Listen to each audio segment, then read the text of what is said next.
Muy buenas noches, queridos televidentes de Universal TV Digital. Hoy con Somos Deporte en Ajedrez. Tendremos al distinguido invitado, José Antonio Reyes de la Rosa, en nuestra segunda parte.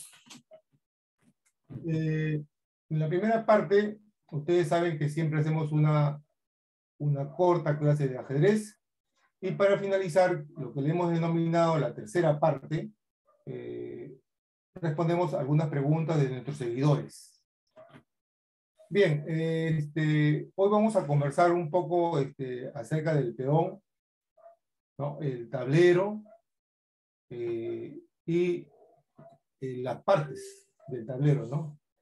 Bien, vamos a interactuar con Ernesto para desarrollar esta parte que sé que a todos ustedes les va a interesar y les va a agradar. No sin antes de poner los modelos, vamos a pedirle a Ernesto que nos converse un poquito acerca del peón mientras mostramos los gráficos. ¿Qué tal, Ernesto?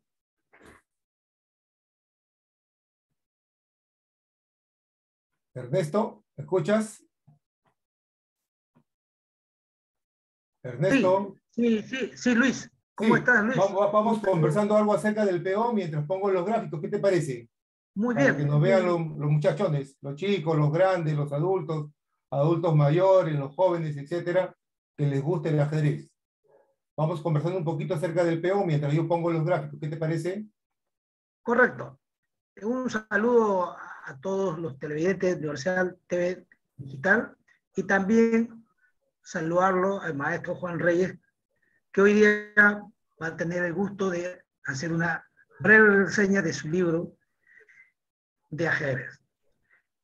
Hablando del tema de los peones, ¿cómo se mueve el peón?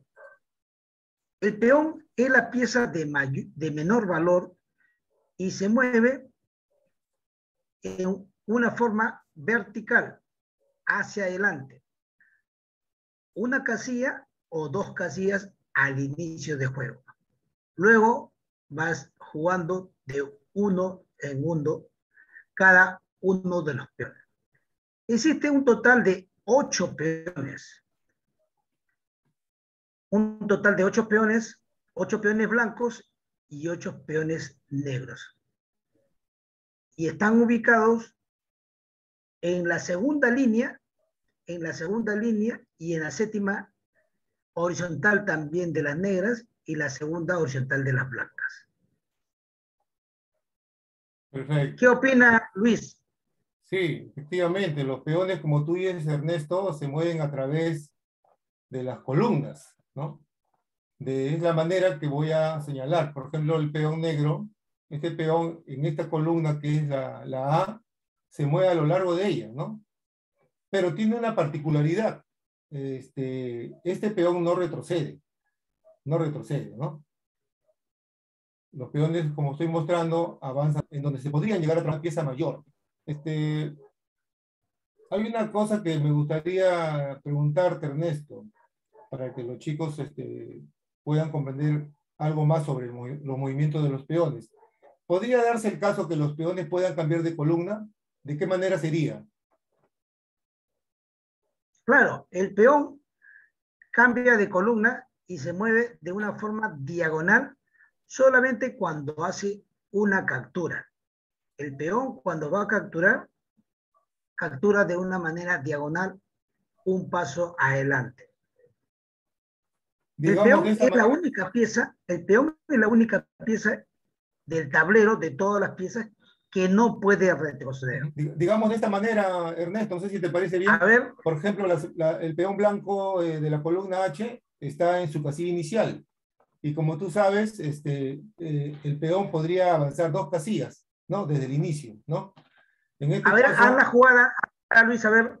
vamos a suponer que avance, como digo, 2 casillas y el peón automáticamente, al momento de capturar, estaría cambiando de columna, ¿no? Que es lo que estamos conversando, ¿no? O sea, no es que el peón siempre va a avanzar a lo largo de su columna, sino que se puede dar en esas circunstancias en que el peón cambie de columna. este peón negro, estando en la columna G, ahora lo encontramos en la columna H, ¿no? Es una de las cualidades que tiene el peón, ¿cierto? ¿De qué más podríamos hablar, Ernesto? Sí, mira, si retrocedes una jugada a la anterior que has realizado, el peón negro puede capturar al peón blanco. Avanza, por favor, 2 casillas el peón blanco. El peón puede hacer 2 movimientos. Uno, capturar al peón enemigo de una forma diagonal. Y 2, avanzar el peón de frente. Este es uno de los pocos juegos donde el negro no está obligado a capturar. Es opcional.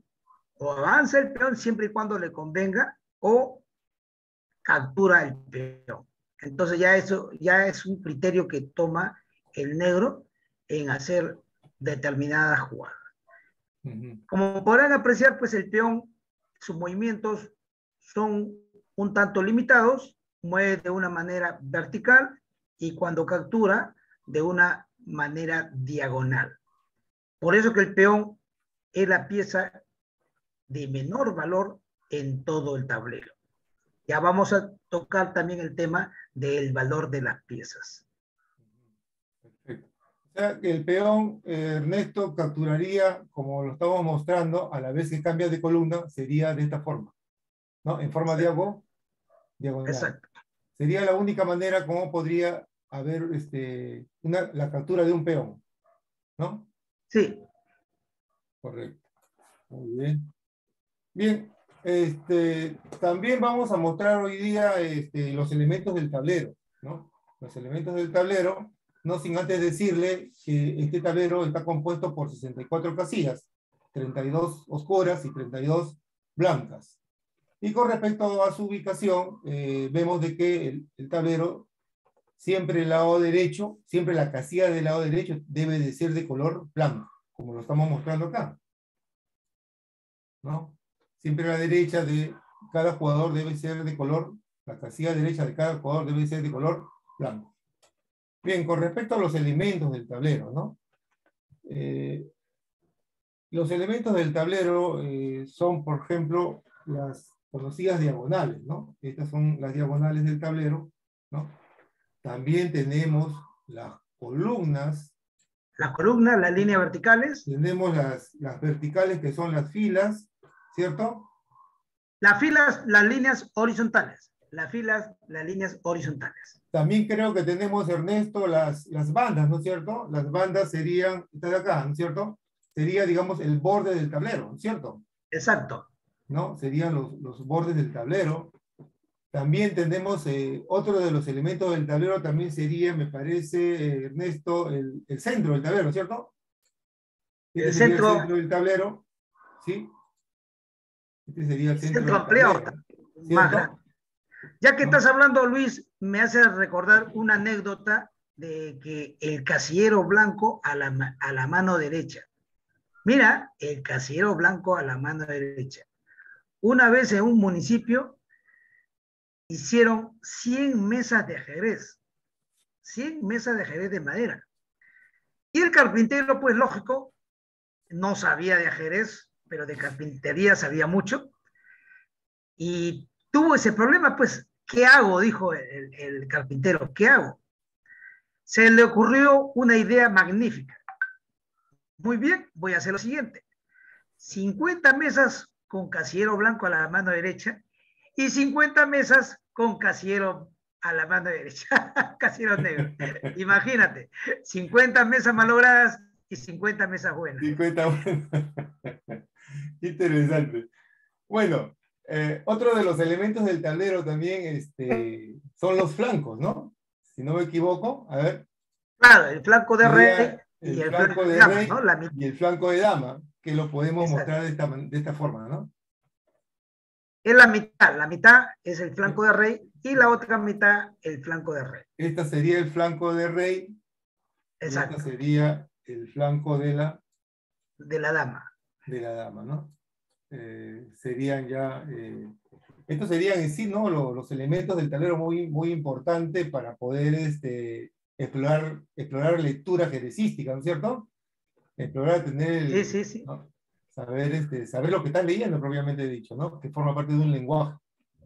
No sé si me olvido algo, Ernesto, algún elemento, creo que hemos visto todos, ¿no? Todos Bueno, los... a ver si puede aportar algo a la conversación, tu porque micrófono, préndelo, realmente, Juan. Está apagado tu micrófono. Creo que está todo claro. Quizás agregar que existe una división adicional, que es la zona de las blancas y la zona de las negras, partido por la mitad, ¿no? Y que el juego también consiste, pues, en ganar espacio. Todas las casillas, 64 casillas, es el espacio en la que se desarrolla el combate. Y parte del juego es ganar espacio. Y para ese trabajo los peones lo hacen muy bien. Perfecto. Muy bien. A ver, Ernesto, creo que lo relacionado al valor de las piezas y el movimiento en sí de todas ellas, lo estamos viendo en la próxima clase, ¿sí?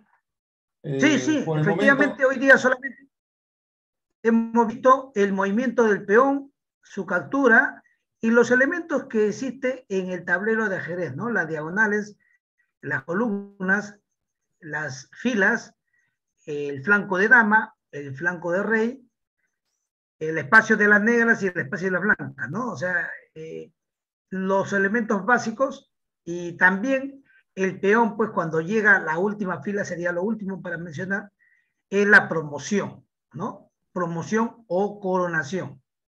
Cuando el peón llega a la última fila, puede pedir una dama, una torre, un caballo, un alfil. Ahora, el peón podría pedir otro rey. ¿Podría haber dos reyes en un tablero de ajedrez? ¿Qué dicen a ver los televidentes? no, pues, No se eh, puede. no No se se puede, puede. Ernesto.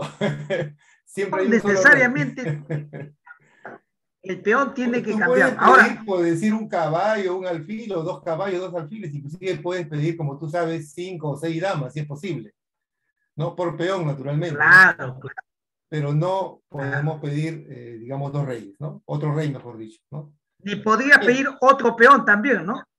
Coronas un peón para pedir otro peón. Tienes que pedir necesariamente cualquier pieza menos peón ni rey. ni peón ni rey, obviamente. Y eso trae a confusión a veces, ¿no? Con los que recién se están iniciando en esta liga, ¿no? Ajedrecística. Bien, en la siguiente clase, como les decía hace un momento, vamos a tratar sobre las piezas, ¿no? Sobre las piezas, el movimiento de las piezas, ¿no? Que se le conoce como rey, dama, alfil, caballos y torres. Muy bien, eso ha sido todo por hoy. Espero que les sirva y así poder iniciarnos en este maravilloso mundo del ajedrez. Pasamos entonces al otro bloque, mis estimados seguidores, y tenemos al señor Juan Antonio Reyes La Rosa, que nos permite en esta ocasión hacerle una entrevista. Nuestro distinguido amigo es administrador de empresas, contador público, graduado en la Universidad San Martín de Porres. Estudió maestría en la Universidad de San Marcos y tiene un diplomado en control de gestión en la Universidad de Piura, en un convenio con la Universidad de Chile. También es campeón nacional de ajedrez postal y recientemente ha hecho una publicación sobre un artículo, un libro sobre la reforma del ajedrez y el número de oro. Buenas noches, José. Bienvenido al programa y gracias como una vez más por permitirnos esta entrevista. Buenas noches, perdón, buenas noches Luis, buenas noches Ernesto. Gracias por la invitación y un saludo a toda la audiencia de Universal TV Digital. Bien, nos gustaría empezar esta conversación, esta entrevista, haciéndote la pregunta de rigor. ¿Cómo así te iniciaste en el ajedrez? Bueno, yo creo que como todos los de mi promoción, nos iniciamos con el más Fischer-Spassky, ¿no? El más Fischer-Spassky marcó una era, un antes y un después, ¿no? En el mundo del ajedrez, y quienes fuimos testigos de ese match creo que nos sentimos privilegiados. En esa época se jugaba ajedrez hasta en las bodegas y hasta en los parques. En todo sitio ibas tú y encontrabas a la gente jugando al ajedrez. Así que ahí me llamó la atención. En mi colegio jugaban al ajedrez, yo no sabía nada, así que entrando de a pocos ahí aprendí cuáles eran los rudimentos de este juego y me encantó. Y me quedé atrapado prácticamente desde entonces. Qué bien, Juan. ¿Y alguna anécdota especial que recuerdes de esos tiempos? Bueno, ya cuando ya sabía jugar al guito, me iba pues al partido. Acá hay un partido político en la avenida Alfonso Ugarte, y entonces ahí me quedaba pues hasta altas horas de la noche, ¿no? El Esteban Canal. Sí, al Esteban Canal, claro, por supuesto. No, Ahí no se vaya a funcionaba confundir. el Esteban Canal. Estaba Moisés Fuentes, del Águila, ¿no? Félix Gala y toda la gente que... El Águila. Sí, sí, me hice conocido posteriormente, pero creo que ahí empecé y me comían las horas prácticamente. Yo me salía del colegio, no iba a mi casa, me iba para allá a jugar ajedrez y ya me regresaba de noche a la casa. ¿Y cómo así incursionarte en el ajedrez postal, en donde llegaste a ser campeón nacional? Nos comentas. Sí, yo me he iniciado, yo dejé el ajedrez muy, muy temprano prácticamente, ¿no? Porque lo que pasa es que yo saqué un rojo, nunca había hecho un rojo ni en primaria ni en la secundaria, en la universidad hice un rojo por jugar ajedrez. Entonces me deshice de todos mis libros, abandoné todo y no volví a jugar hasta que me llamó creo que Ernesto, me llamó Dioses, que en paz descanse, para integrar la selección, ¿no? Así Y sí, exactamente, 2 años pasé ahí con la selección. Entonces, y después de eso ya conocí a otras personas que jugaban postal. Dentro de ellos, a ver si mal no recuerdo, también era de la San Martín, que eran dos hermanos, si ayudas, Ernesto. Pedro Alzola, ¿no? Los hermanos Alzola eran jugadores postal. Ah, Pedro Claro, Alzola, Pedro sí, Alzola. claro, Sí, sí, claro. sí, sí. Hermano Entonces, Alzola. luego Enrique y Pedro, pues, ¿no? Entonces los dos jugaban postal y por ahí me animé. Así que, Creo pero el postal de que antes no es el postal de ahora, definitivamente es una diferencia tremenda, ¿no? Antes uno tenía que escribir cartitas, ¿no? Mandabas tu carta, hacías tu jugada y tenías que esperar 21 días a que te responda el rival. Creo que el hermano de Era, Enrique ya, me parece, o me equivoco, ya ha fallecido, ¿no? El hermano de Enrique Arzola. no estoy enterado, disculpa, sí, no lo sé. Bien. Sí, sí, sí, sí. Bueno, Pero en el postal, bueno, yo cuando llegué a ser campeón nacional, eh, todos en el postal juegan con computadora, eso que jugamos cada uno con su fuerza, no es cierto, ¿no? Lo curioso es que yo decía, ¿cómo me adelanto yo a las jugadas del rival, ¿no? Entonces yo tenía un motorcito que me ayudaba con el ajedrez, y entonces yo lo hacía correr, digamos, 6, 8 jugadas para adelante, ¿no? Y depende cómo termine la variante, a favor del blanco o a favor del negro. Si es a favor del negro, iba corrigiendo hacia atrás cómo podía hacer para revertir esa situación final. Y creo yo que esa estrategia me resultó en la final y pude ganar, con suerte. Juan, una pregunta ahí al respecto, que siempre me ha intrigado el ajedrez postal, en el sentido siguiente. Tú me dices que con el ajedrez pues tienes el apoyo de los programas, ¿no? ¿Qué Claro. pasa si tu rival también tiene el mismo programa? Los dos tienen el mismo programa, ¿no? Y juegan con las blancas y juegan con las negras. Las partidas siempre serían empate. ¿Cómo hacen? La verdad que yo a veces no sé cómo hacen para ganar una partida, porque si las dos partidas ya están programadas con el trabajo pues, de la computadora, casi se llega pues a empate. ¿Cómo se puede hacer para vencer? No, la verdad que siempre me he hecho esa pregunta y no sé cómo Ángel Acevedo, por ejemplo, tú lo conoces, Ángel Así Acevedo, es, el gran es maestro del campeón postal. mundial. Sí, sí. Imagínate, Ah, entonces, mira, campeón mundial no sabía. ¿cómo hacer? Yo me acuerdo porque él invitabas a los maestros nacionales, a Juan Aguilar, al maestro Mario Belli, para que lo apoyaran en hacer la jugada. En tu caso, ¿tú cómo haces para tratar de ganar las partidas en ese sentido? Sí, lo que pasa es que en el postal, cuando pones los motores a trabajar, pones a probar tus jugadas también. No solamente son las jugadas del motor, porque si fueran las jugadas del motor, probablemente empatemos, ¿no? Pero en el transcurso del juego, los humanos tienen algo que no tienen las máquinas, que es el tema de la intuición, en primer lugar. Entonces, digamos, el que tiene mejor lectura posicional del juego puede ir ensayando las jugadas que mejor se ajustan a esa posición. Y no necesariamente las computadoras, en esa época sobre todo, ¿no? Y ahora es otra cosa. Pero en esa época, no nos confiábamos, en mi caso yo no me confiaba de lo que decía la computadora, siempre ensayaba la lectura posicional que yo tenía y qué jugada de mi sentimiento, ¿no? O de mi intuición se podía ajustar a esa posición. Entonces, como te digo, yo ponía mi jugada, aparte de la que me daba la computadora, y yo hacía avanzar el análisis 8 o 10 jugadas más adelante, ¿no? Y veía si terminaba favorecido a mí o no. Si terminaba en contra, yo hacía la regresión, modificaba la anterior, modificaba la anterior, modificaba la anterior, hasta encontrar que mi jugada original que yo estaba pensando funcionaba o no funcionaba. Y si no funcionaba, la descartaba, ¿no? Y entonces, después de probar tantas, ya me quedaba con la de la computadora. Pero siempre he puesto yo las mías, digamos, mis ideas, y las he corrido en el computador. Por eso, quizás las partidas no acaben como uno quisiera que terminen, ¿no? Que si hay dos que usan su computadora, va a acabar en tablas. Eso no funciona. Cada jugador está en un mundo diferente con sus propias estrategias para poder superar al rival. Bien, Juan, me gustaría preguntarte ahora,